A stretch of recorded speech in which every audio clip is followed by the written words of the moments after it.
喂，你好，欢迎收看《民视晚间新闻抢先报》，我是刘芳慈。首先祝观众朋友新年快乐。好，不过我们还是要同时做好防疫。带来看看变异株 Omicron 目前在美国发威，甚至美国国防部长奥斯汀也证实确诊了。不过还好，症状轻微。那么他现在在这个隔离期间还是照常办公的。可是 Omicron 的传染力相当惊人，美国目前单日平均新增了40万人确诊。首席的防疫专家佛奇也警告，虽然越来越多研究显示 Omicron 的毒性是比较弱的，可是短期之内涌入了大量病患，恐怕会让这个医疗系统难以负荷。With breaking news, Defense Secretary Lloyd Austin has tested positive for COVID. 变种病毒到底有多强？已经打了加强针的美国防长遭突破性感染。My last meeting with President Biden occurred on Tuesday, December 21st, more than a week before I began to experience symptoms. 奥斯汀指出，自己症状轻微，已经有段时间没进办公室，接触与同仁也有限。他在居家隔离5天期间会照常办公。事实上 ，Omicron 让美国感染人数喷射性飙涨，单日平均新增达破纪录的40万人。The acceleration of cases that we've seen is really unprecedented, gone well beyond anything we've seen before. 好，观众朋友，现在是在民视的摄影棚，现在时间是5点47分。好，不知道刚才大家有没有感受到这个剧烈的摇晃？好，我们现在这个民视位在新北市林口区14楼的摄影棚呢，包含这我们整个副控室还有我本人在内，我们是感受到蛮明显的摇晃的。那么观众朋友也提醒您哦，我们目前还没有最新的状况，稍后中央气象局有最新的消息，我们会随时为您掌握。同时也要提醒大家哦，现在如果在家里头呢，也把这个物品收拾好，那么把门窗打开，不过也不用过度的慌张。目前我们在新北市林口感受到这个地震是稍微比较缓的，在刚才傍晚的5点47分左右的时候，是可以感觉到这个明显的摇晃。现在您画面上应该是看到的是我们这个摄影棚的灯光，好，都还在是晃动当中。好，刚才其实这个声音，地震所发出的声响也蛮惊人的。目前我们也都还在陆续跟中央气象局来了解最新的状况，也提醒观众朋友，大家哦，这个也不要恐慌，可是还是要做好相关的防震准备。我们稍后有最新消息会再为您来掌握。要提醒观众朋友哦，这个如果家里头有门窗的话，我们可以先稍微把它打开一下，以防这个门窗如果变形，那么如果到时候有一些应变的话，会比较来不及做准备。好，我们目前在北台湾的部分，我们所收到的消息，包含我们现在民视所位在的新北市林口区呢，都是可以很感觉到这个很明显的摇晃。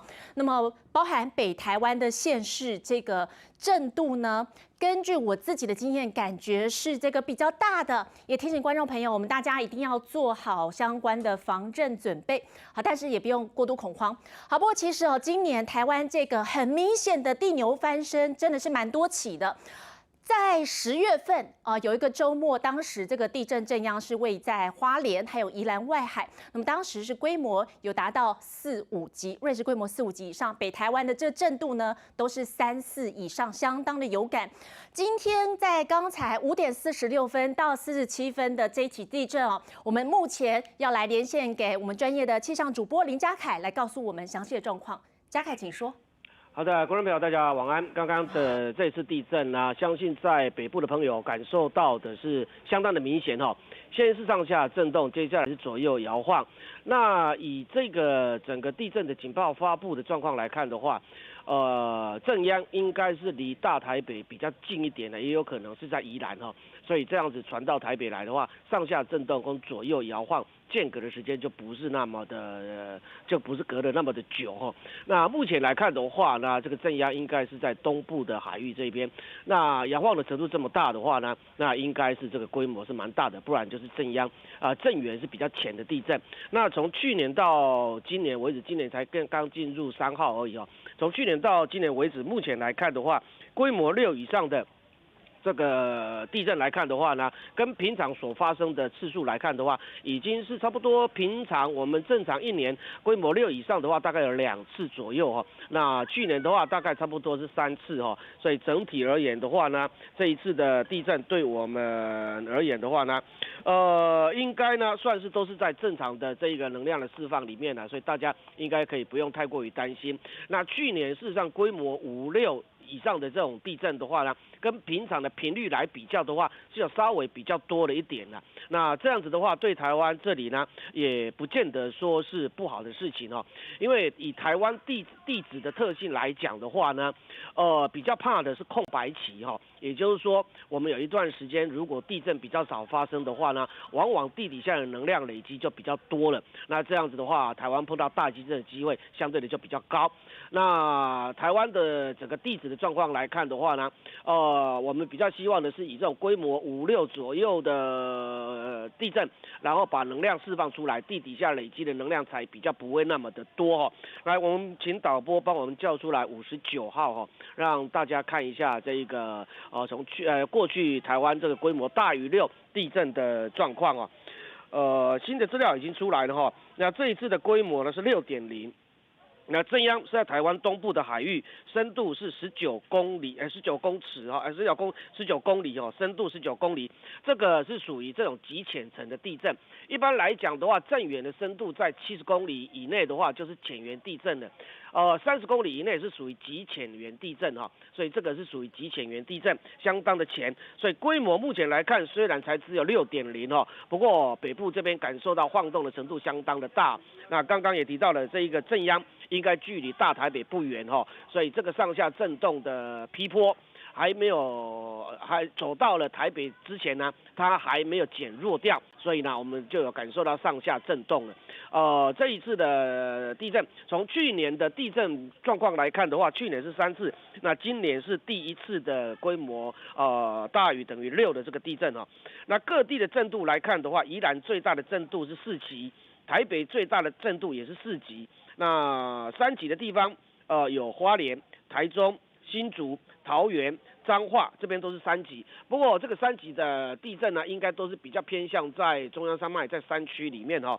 另外呢，在台东、苗栗、嘉义、云林都有2级的震度，高雄、台南、屏东、澎湖啦这边大概都是1级，所以可以感受到晃动的地方是比较多、比较大一点哦。那最主要当然是呢，第一个规模够大，第二个震源是比较浅一点的。那这个震央发生在东部外海，对台湾来讲的话，并不是很特别哈，所以这一点大家可以不用那么的担心。原本东部外海本来就有一个琉球海潮，有一个海沟在那边板块的隐没带，菲律宾海板块跟这个欧亚大陆板块的交汇地方，除了通过了我们的花东纵谷之外，就是在这个宜兰外海这边是一个隐没带，所以这里有一个海潮，一个海沟在这一边。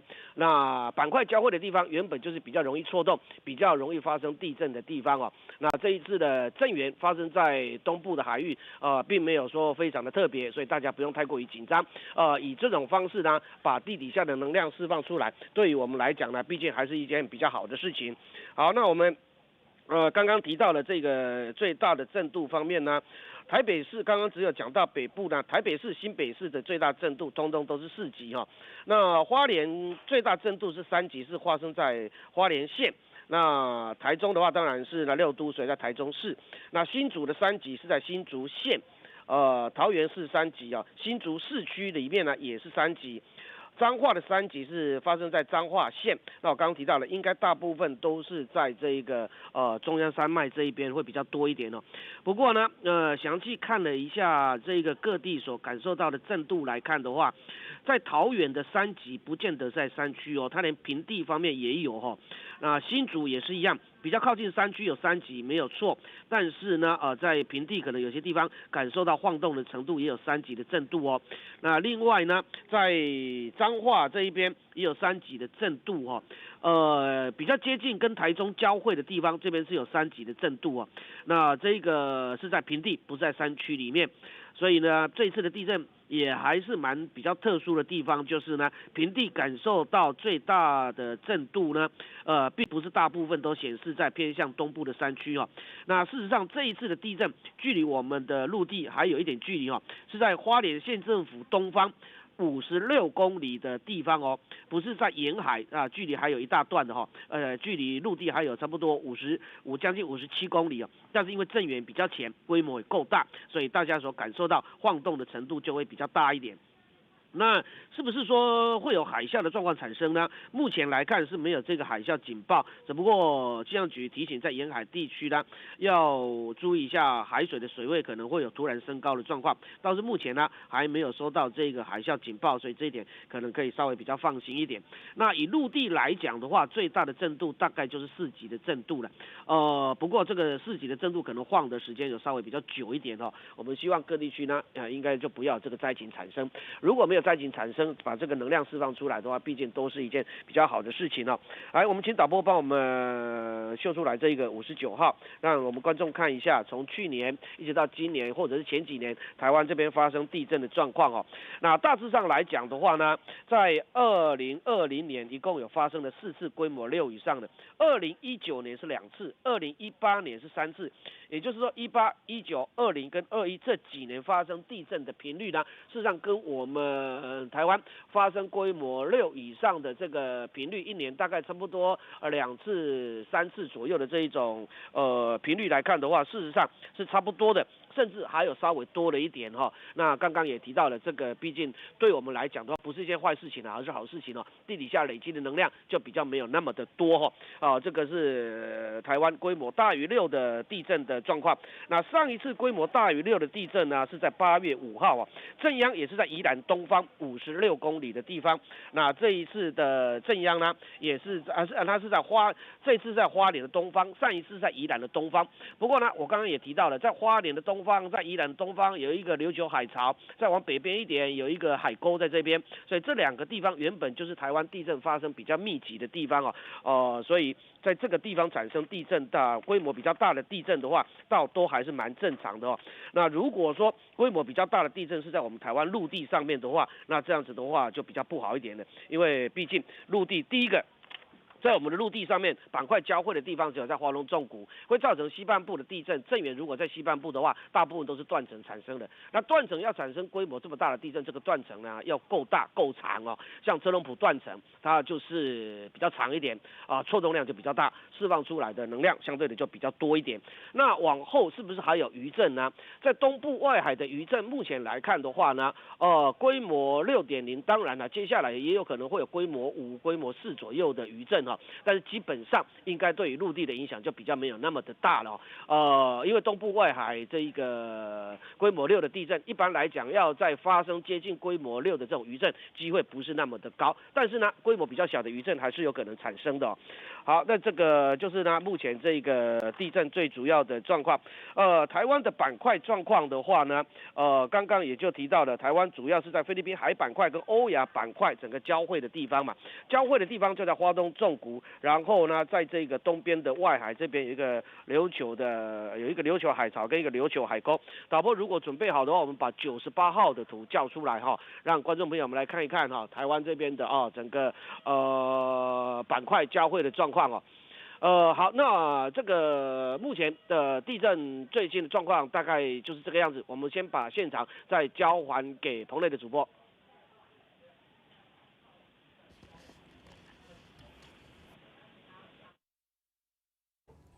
好，我们谢谢我们的气象主播嘉凯刚才的详细解说。好，这是发生在今天傍晚的5点46分，瑞士规模6.0的地震，其中双北宜兰震度最大达到4级。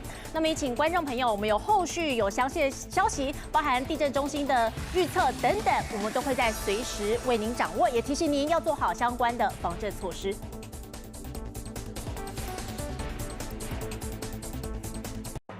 想看我在立法院的表现，或是闪灵的最新消息吗？上网搜寻民视新闻网，保证让你惊喜连连。2022日立慈善杯女子高尔夫精英赛，慈善公益，一起爱台湾。1月8日到1月9日，锁定民视无线台独家直播。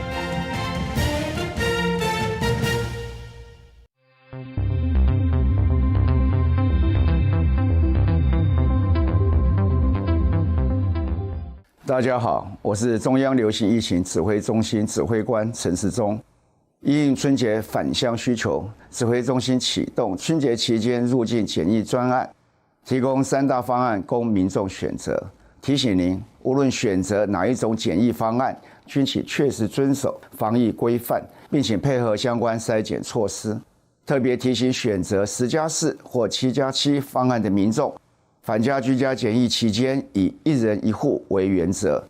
同屋内若有其他同住者、同治者，需完整接种疫苗满14天，且不可与居检者同处共食，并请遵守指挥中心防疫规定。让我们一起努力，遵守检疫规范，守护台湾。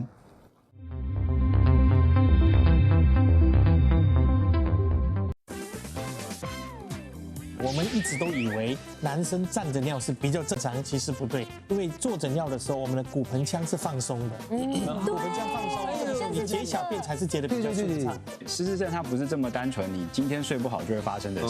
你现在开始完全想不起来，你刚刚也再也想不起来了，再也想不起来了，或是你想讲辣椒，但你讲出来的是胡椒。天哪，我常常这样哎。以上节目由娘家滴基金冠名赞助。台湾最强男子职业篮球联盟 Plus League 重磅升级，第2季全面开战，千万球迷热血沸腾，6支劲旅制霸篮下，顶尖对决，谁与争锋？151台湾新职篮最强最精彩的篮球赛，就在151频道民视第1台热血直播。当中共军机不断侵扰我空域，最支持我国军的媒体是谁？推荐您锁定民视新闻网，每天给您最快、最公正、立场最不偏颇的即时新闻。通常我们对空勤的机组员、前舱的驾驶，0.01就要送民航局啊！哎呀，好严重，一点就要送了。对，来，不能有点晚哦。没有，我平常就是这样的。是吗？那我们叫个9份。你看0.00。哦。我要获得您家的推荐，粉丝专页留言。本节目由 HMK 红帽热水器冠名赞助播出。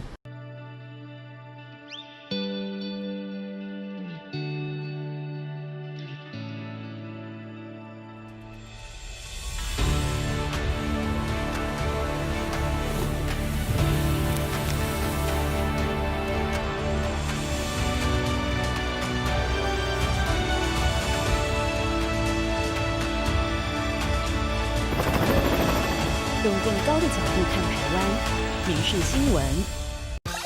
一起游台湾，秘境美食追起来。台湾的马尔地夫，它是在每一个桌子上面都会摆一瓶这个东西。哎呦，是不是很好吃？二妈油庄有一个他们的传统小吃，就是高站柜，没有固定的营业时间，有的时候真的需要一点运气。看完《华金盛宴》之后，请继续收看《真是无亚博》。以上节目由娘家益生菌冠名赞助播出。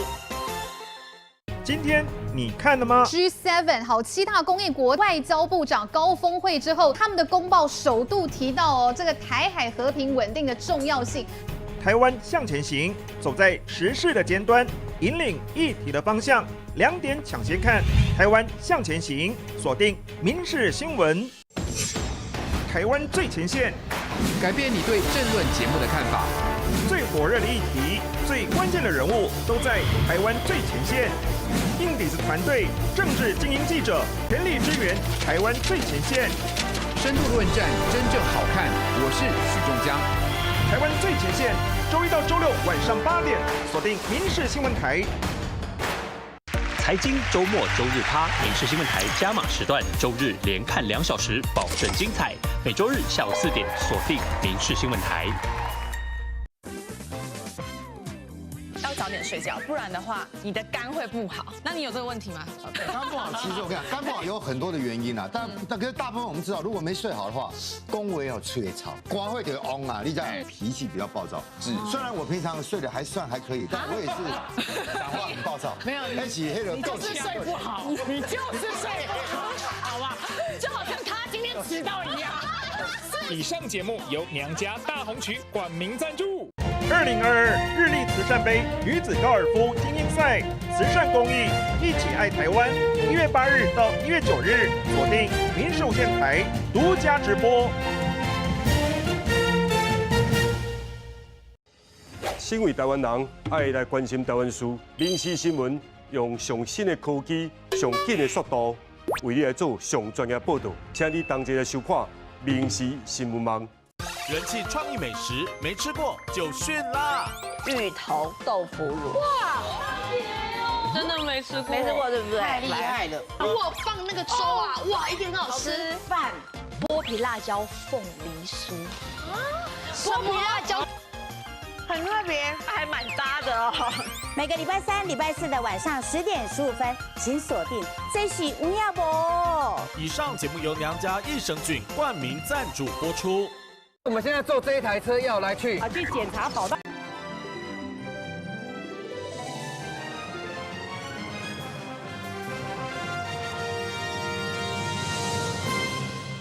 回到民视新闻现场，我们给您刚才发生在5点46分非常明显有感的地震的详细资讯。瑞士规模6.0，震央是位在花莲县政府东南方56.7公里，其实没有很靠外海。另外，震源深度只有19.4公里。刚才我们的气象主播林家凯有说到，这个低于70公里以下都是属于浅层地震，19.4公里是属于极浅源地震了，所以我们的震度感觉是特别的明显。那么这个震度最大感受是在宜兰县还有双北市有达到4级。我们新北市林口区有摄影棚位在的这个位置是感受到剧烈的摇晃。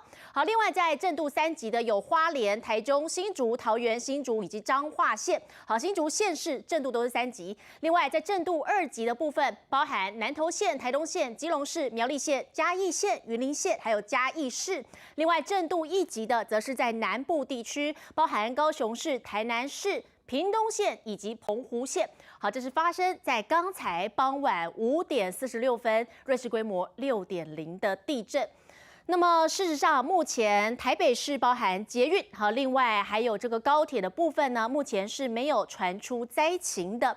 那么列车还是持续的运转当中。另外还有桃园机场捷运行控中心也在地震当下呢，指示是全线列车立刻停车。现在全台湾包含捷运，另外还有这个双铁的部分，目前我们是都没有收到会延误或者会这个停驶的消息。那么有后续的详细资讯，我们会再随时为您来掌握。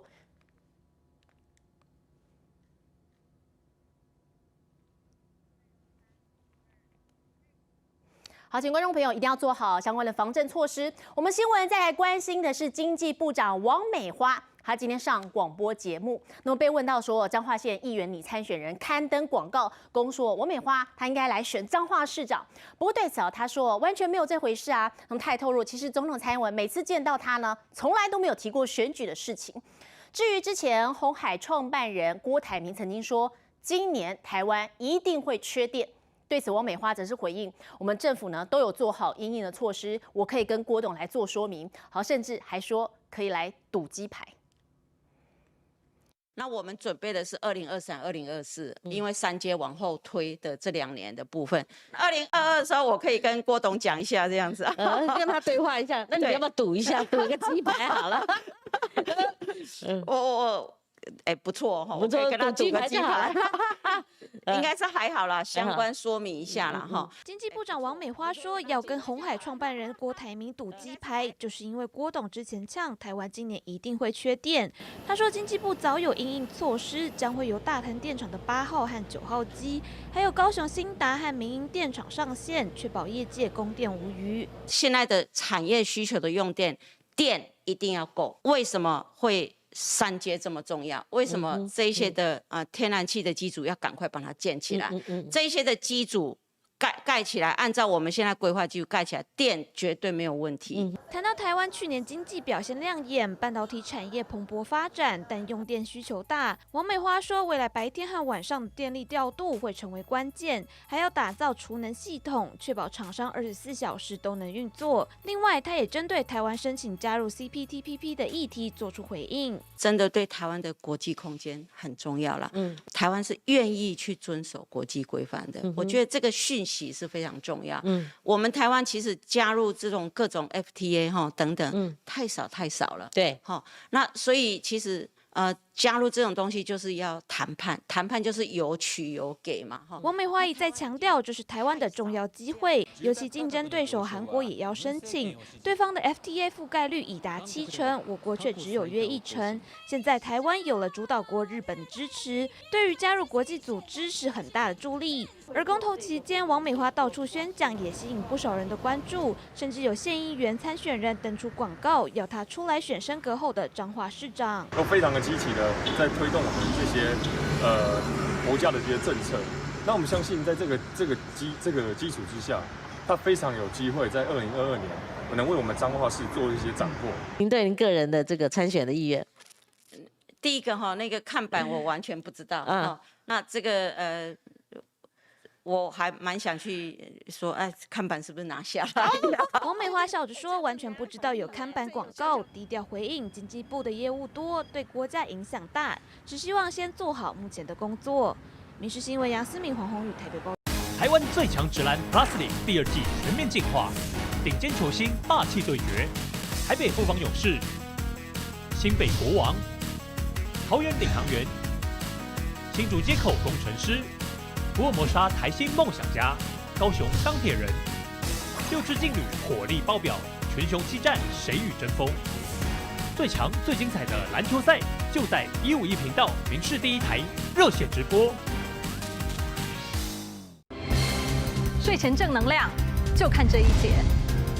民视夜线新闻，全民抗疫，世界相挺，股市热络，投资契机。一天国内外重大议题，为您总整理。我是刘品薇，周一至周五晚上11点，请锁定民视夜线新闻。今天你看了吗？G7 7大工业国外交部长高峰会之后，他们的公报首度提到这个台海和平稳定的重要性。台湾向前行，走在时事的尖端，引领议题的方向。2点抢先看，台湾向前行，锁定民视新闻。数位与电视双呈现，推荐您锁定民视新闻网，这里有最权威的政治新闻，最快最及时的新闻现场，最多第一手消息，赶快上网搜寻民视新闻，我陈廷飞诚心为您推荐。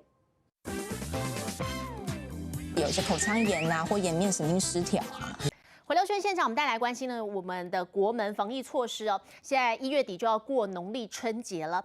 面对大量的返国人潮，桃园市长郑文灿今天就特别到桃园机场来视察防疫车队。那么他也要求必须做到全程防护，相关人员也要接种第3剂疫苗。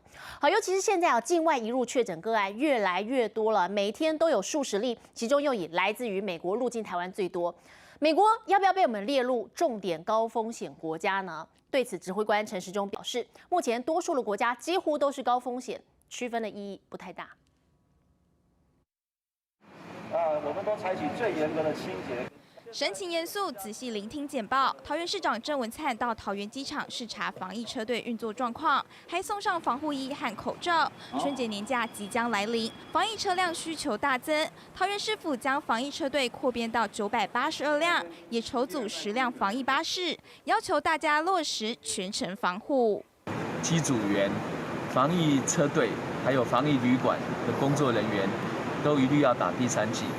我们也在防疫旅馆的部分要做好每天的唾液的 PCR。那我们试办了31家防疫旅馆，1000个工作人员。那这个专案也获得卫生福利部的支持。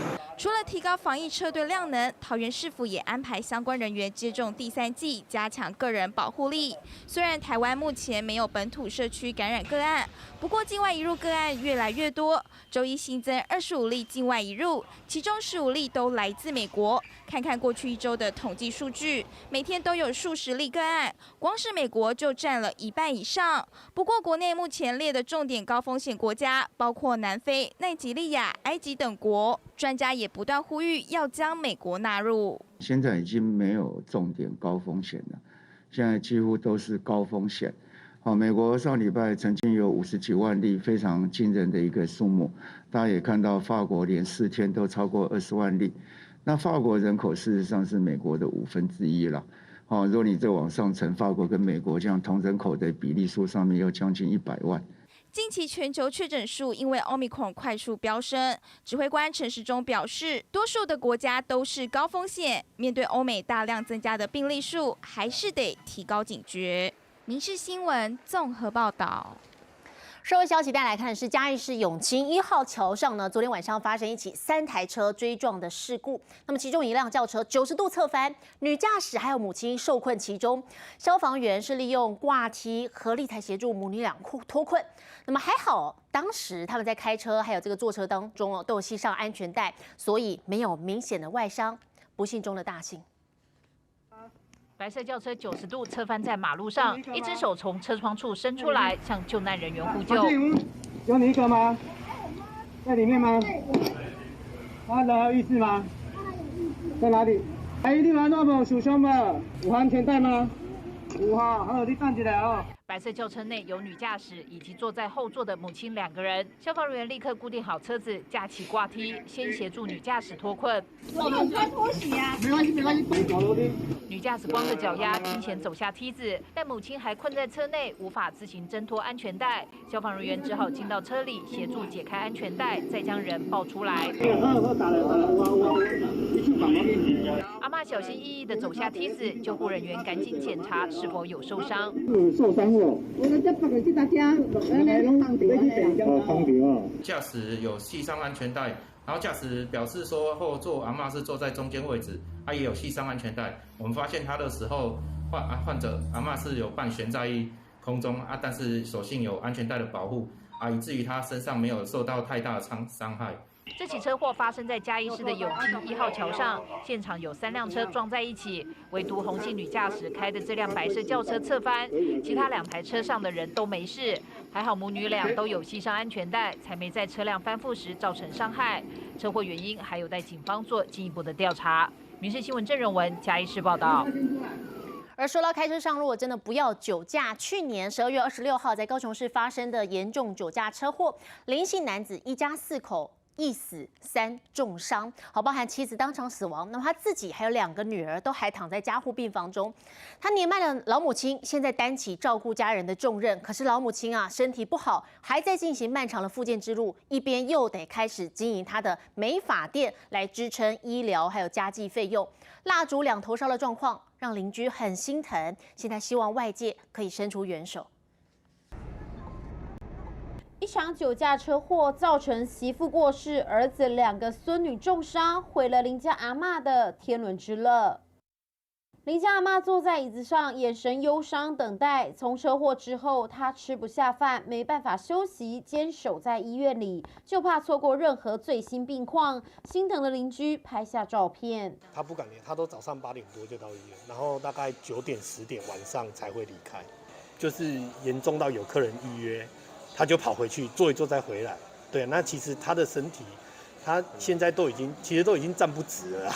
桃红色的老旧招牌写着美容美发修指甲，阿嬷在当地开业20多年，不少邻居都是常客。日前阿嬷因为车祸手受伤，停业一阵子，客人跑了不少，变成半退休状态。如今家中经济来源，媳妇走了，儿子跟2孙女还有漫长的复健之路，家计重担全落在他身上。姐姐受伤到现在没有洗过头，她昨天就突然要求想洗头，然后他就花了250，他说好险，小香我赚了1000块，我刚好可以付这个洗头的钱。就是妈妈才会有那个想法，就是说再继续做美发，但是因为也是家庭理发那一种，所以其实收入也还是有限。原本收入不多，已退休的两老，如今失去经济来源，只能用老本来处理相关费用，但未来还能支撑多久？民众的一个捐款，我们也会转到我们的受害者的家属来协助他们长庚跟这个大同医院医疗费用也会由他们来负责处理。酒驾毁掉林家阿嬷一家幸福生活，不止市府关怀协助，当地里长也发起募款活动，希望各界爱心一起帮忙，协助林家阿嬷一家人度过低潮。民视陈飞信、陈凯茂高雄报道。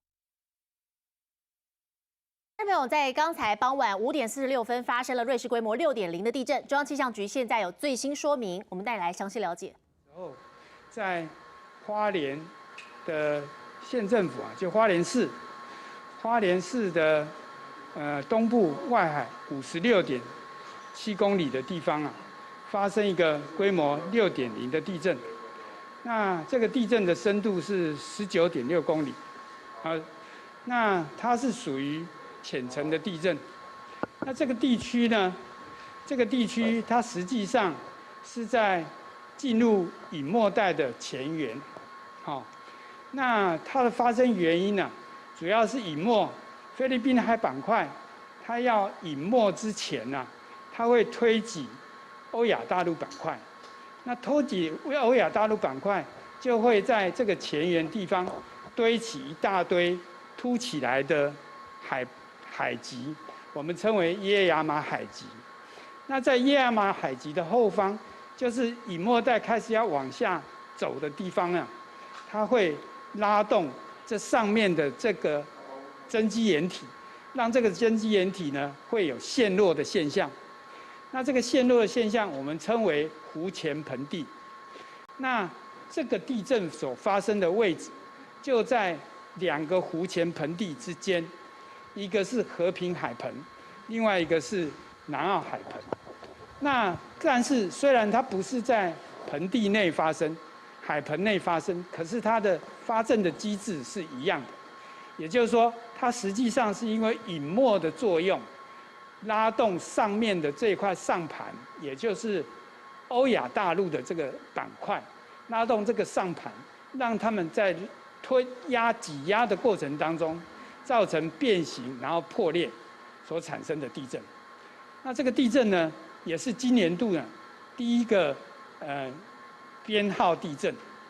那它的规模达到6.0，也是非常整体来说哈，也算相当罕见哈。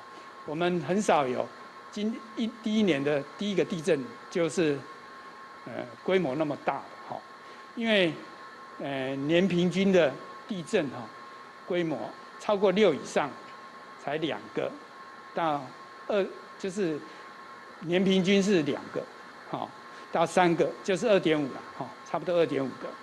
那它去年因为去年的地震活动比较频繁，所以去年有超过4个，好，那在观测网以外有1个，所以总共有5个。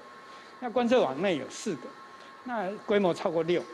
那今年呢，这个今年的开年第3天哈，就有发生规模超过6的，表示这个地震呢，事实上是延续去年这个地震活动的这个现象。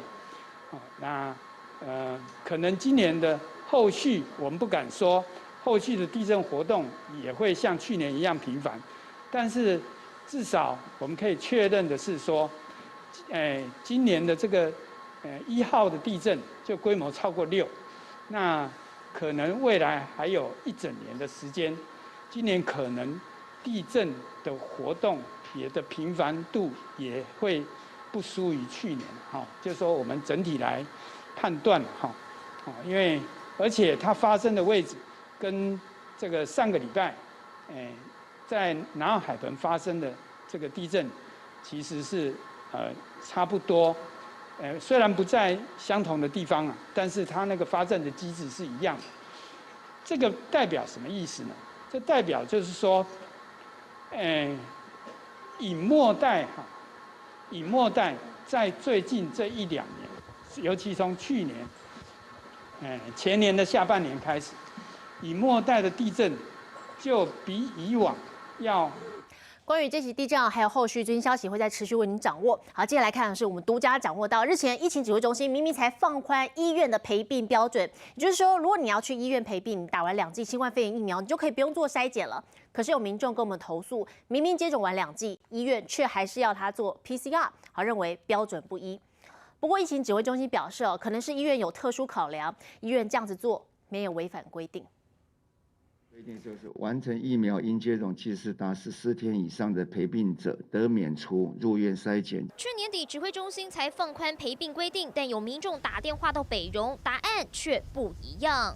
陪病吗？对，就是要在病房里面照顾他那种。对对对，我们不能只是看那个打针而已，我们一定要 PCR。也有民众问到，但新闻明明说打完2剂能免筛检，医院人员却说那是新闻，公文还没下来，还需要筛检。求证院方目前规定分为2种，探病民众完整接种可以免筛，但所有入住病人或陪病者还是需要入住前3天 PCR 阴性证明。是我们12月24号已经有发文周知各地方卫生局以及医疗院所哈。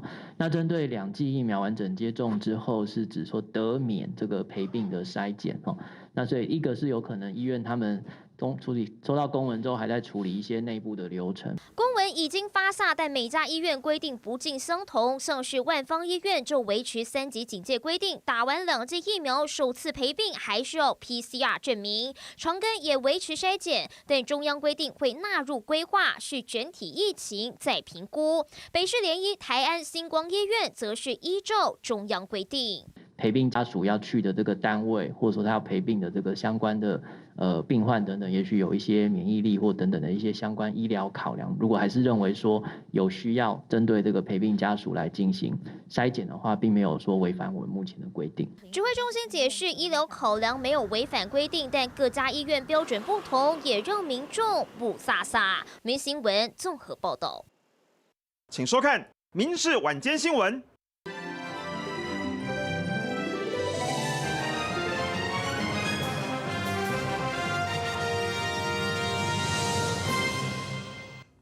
晚安，您好，我是李珍珍，欢迎收看今天1月3号《民视晚间新闻》。新闻首先国际焦点，先来关注日本的大风雪。其实今年新年期间呢，日本许多地方都是笼罩在风雪当中。而今天又有一波低气压报道，为北日本以及日本海沿岸等地带来了强烈的大风雪。其中北海道的新千岁机场还因为大雪，班机纷纷取消了，导致了昨晚大约有700多名旅客被迫夜宿在机场。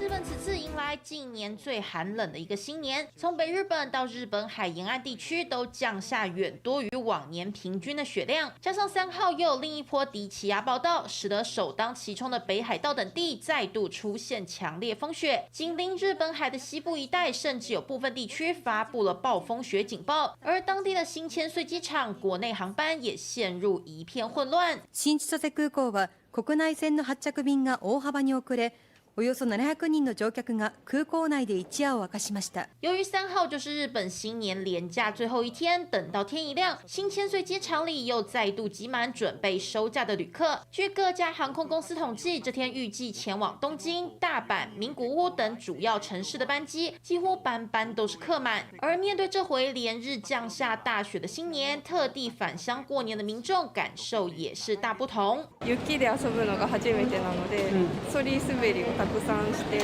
んでました。本州と比べて全然もう10度くらい違うので。さすがに久しぶりで面食らいました。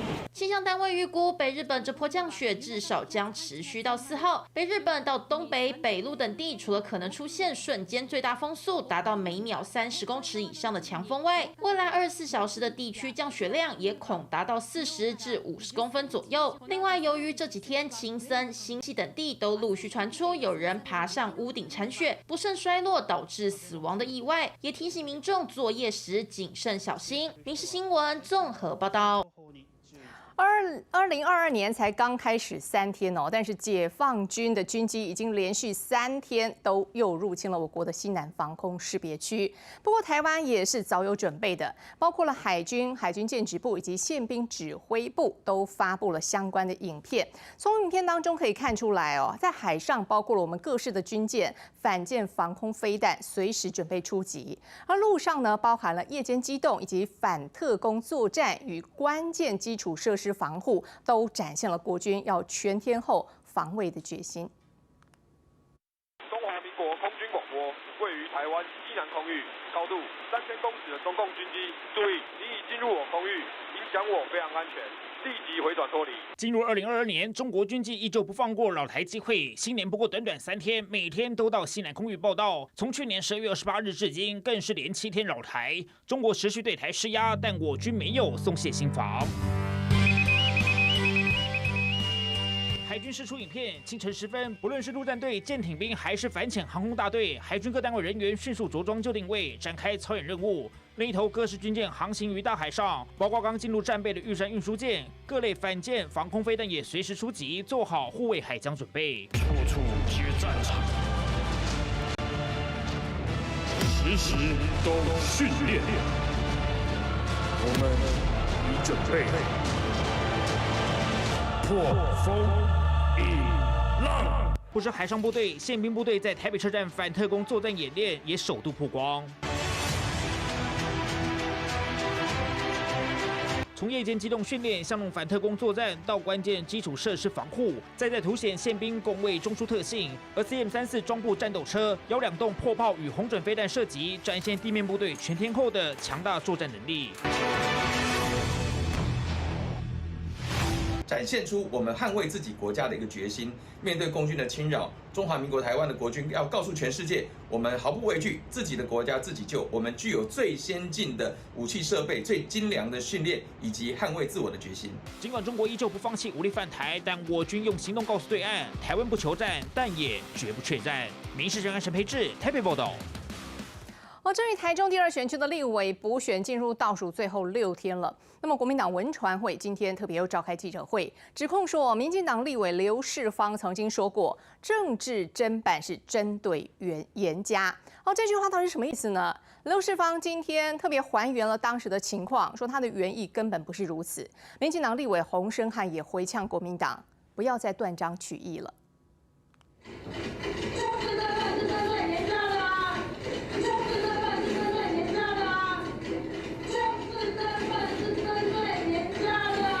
就在台中第2选区立委补选倒数之际，国民党文传会释出立法院影片，控诉民进党立委刘世芳公然指挥检调，针对严家做政治追杀。对照之前我们看到一系列检警调警去在地搜索里长、搜索里民的行为，很难不让人联想到，这是不是国家机器？是不是执政党委员公开介入，运用检调跟司法的影响力来做政治追杀？这个国民党呢，已经请了这个台中地检署的检察长来，他的真正的原因就是为了严家在选举时候是否有政治侦办的议题所以前言跟后语，我等一下会抛出来给媒体记者知道。补选案的最后，不要再用这种断章取义的做法了。叶玉兰委员其实已经有这个违宪之余的这个召开会议。立委回呛国民党断章取义，还原12月6号立法院司法委员会的这段画面，起源于刘世芳质疑国民党找来台中地检署检察长列席有护航之嫌。你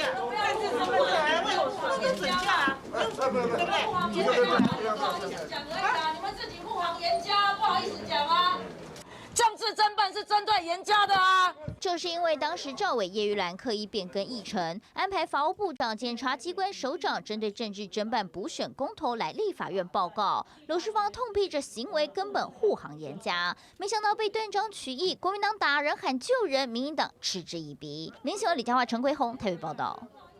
再说到了年底的选举桃园县议员王浩宇在新年的第1个工作天就到了高雄市的三民区户政事务所要迁户籍，因为他要正式加入高雄市议员党内初选的战局了。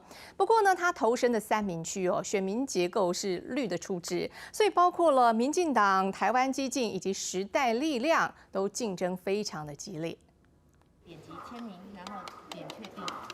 签下大名，换上新的身份证，桃园市前议员王浩宇正式成为高雄人。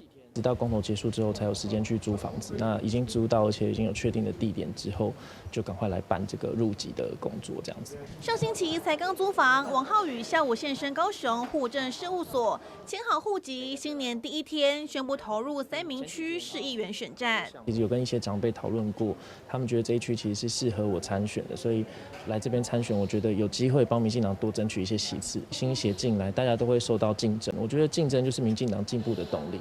有信心成为绿营强心针，因为现在三民区面临参选大爆炸局面。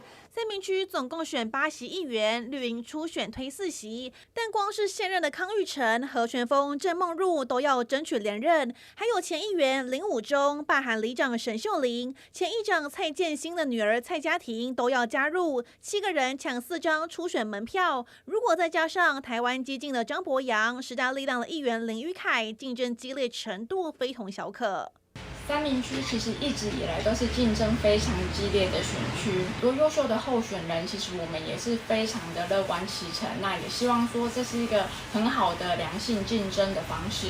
不过我相信他的投入势必会让三民区的老将新秀产生更大的一个竞争的效果。不过我们是正面看待。绿营乐观看待，希望王浩宇的鲶鱼效应反倒擦出新火花，透过党内初选机制，让绿营4席通通挺进市议会，加上小党还能拼过半。但现任时代力量的林宇凯却不这么认为。王浩宇的选举方式比较像是一个鱿鱼游戏，不是鲶鱼效应。不要把一个选战搞得像杀戮战场。选战白热化，尽管三民区向来就是绿营票仓，但人人都有意插旗，也免不了一场厮杀。民新闻张可能、谢耀德高雄市报道。还有新的一年开始，疫情又来势汹汹了。台北市的某家防疫旅馆，在这几天已经确诊了有3例，都是 Omicron 的个案，而且很有可能是在旅馆内的群聚感染哦。就怕这样的疫情延烧到新北市。今天下午，新北市长侯友宜特别跟38间防疫旅馆的业者一起召开防疫会议，除了要求防疫旅馆务必要落实场域风险控管，还有环境的清洁消毒之外，同时要求从业人员务必要接种第3剂疫苗，提升防护力。因为到底能不能守住境外的管控，稽查的频率非常的高，业者也非常的配合，但是我依然担忧，因为别的地方发生的事情，新北市自然要不断的去提醒大家，所以我今天特别又请了感控专家，对整个动线的设计跟规划，要非常细心的去把它做到防卫线锁住。近期新冠病毒变异株 Omicron 席卷欧美，过去1周单日新增确诊人数屡破纪录，就怕国内检疫旅馆疫情延烧。新北市长侯友宜3号下午大动作召开会议，与防疫旅馆业者和专家学者针对防疫旅馆感染控制措施进行研商讨论。最担心的就是7+7嘛，因为你7+7，我们发现很多的个案里面，那这部分在落实的执行上确实很困难。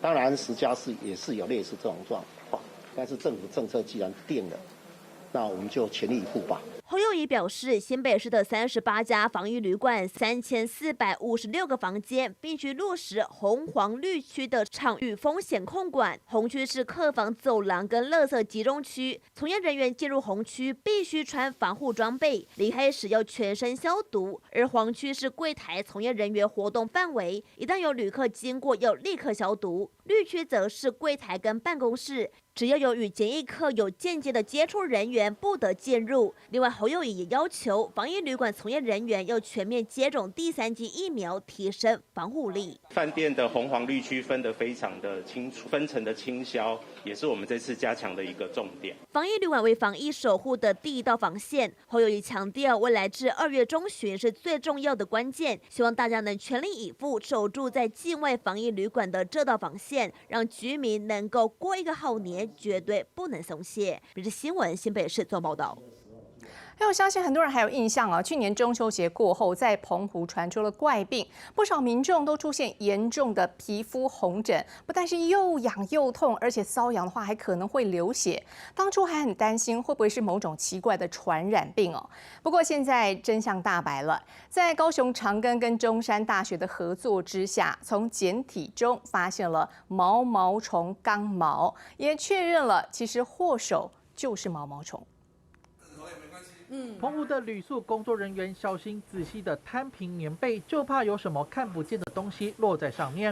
去年9月底，澎湖传出奇怪的皮肤病，当时大量就诊人潮挤爆马公唯2的皮肤科诊所，甚至高雄的医师也帮忙透过视讯来看诊。如今答案揭晓，确定是毛毛虫惹的祸。那不管在生化质谱仪的分析，以及在微观的这个电子显微镜上面我们都看到这个是跟这个跟由毛毛虫刚毛引起的这个皮肤的红疹的一个影像以及生化的证据。医师特地跑到澎湖，对患者红疹部位进行非侵入性的裁剪，与中山大学教授合作，透过电子显微镜及生化分析，找出了连肉眼都看不见的毛毛虫刚毛穿刺在皮肤上，造成微小细孔，引起皮肤过敏反应。但过去毛毛虫大爆发多在4、5月的春夏交替季节，这次会发生在9月，医生推测跟干旱以及中秋节的报复性旅游潮有关系。下雨很多，所以花草也长啊，然后那个毛毛虫也开始成长。9月底的时候，因为这个东北季风，风又比较大，所以又把这些毛毛虫的刚毛去吹散。那特别那个9月底的时候，我们的那个疫情的关系，所以我们大家报复性旅游嘛。找到元凶，居民也放心了许多，至少就知道下次该怎么处理。由县政府一定要出来消毒，县政府也配合新方的化学兵有出来做消毒，成效还不错。风大的时候，还是觉得穿长袖的会比较适合一点。终于找到原因，旅游业也盼能洗刷有传染病的不好印象，希望游客能继续来澎湖观光。民视新闻陈佩欣、陈凯茂、廖景华，高雄澎湖报道。好，再看这是知名作家苦苓，他在社群平台上自曝说证实罹患了肝癌。他说他的肝脏有14.5公分大的肿瘤，还有超过400万个 B 肝病毒。他自嘲说：“我原本以为体力相当好，上山下海跑通告，从来没有觉得力不从心。但直到最近陆续出现了耳鸣，还有嘴巴会有很咸的感觉，才去就医，才发现了肿瘤。那么专科医师也特别提醒哦，其实这是经过证实的，患有 B 型肝炎的人罹患肝癌的几率是正常人的200倍，所以一定要定期追踪，才能够有效预防。所以韩国灭了吗？没有，才下一波正要开始。经常在节目上剖析时事，66岁的作家苦苓精辟的言论，经常在网络上引发网友讨论。但新的一年，他在脸书上分享的第一件事就是自曝得到癌症。苦苓抛出去年手术前照的超音波照，表示自己现在肝脏有一颗14.5公分的肿瘤和超过400万个 B 肝病毒。一直以来上山下海跑通告，也没有三高，加上母亲已经高龄86岁，坚信自己可以长命100岁，直到陆续出现整天耳鸣，甚至嘴巴开始冒出咸咸的味道，才发现不对劲。像苦苓这种嘴巴咸咸苦苦的，常常是不是一个专一的症状，大部分会有症状的病人，像黄疸出现，或者是胃口不好、吃不下、肚子疼痛，这种情形出现了，就必须赶快就医来寻求是不是肝脏里面有长了什么问题。医师指着 X 光片上的肝脏肿瘤警告，带有 B 肝的人罹患肝癌的几率是正常人的200倍 ，C 肝则是有50倍的几率。现在治疗肝炎也有新型的口服药剂，能有效控制 B 肝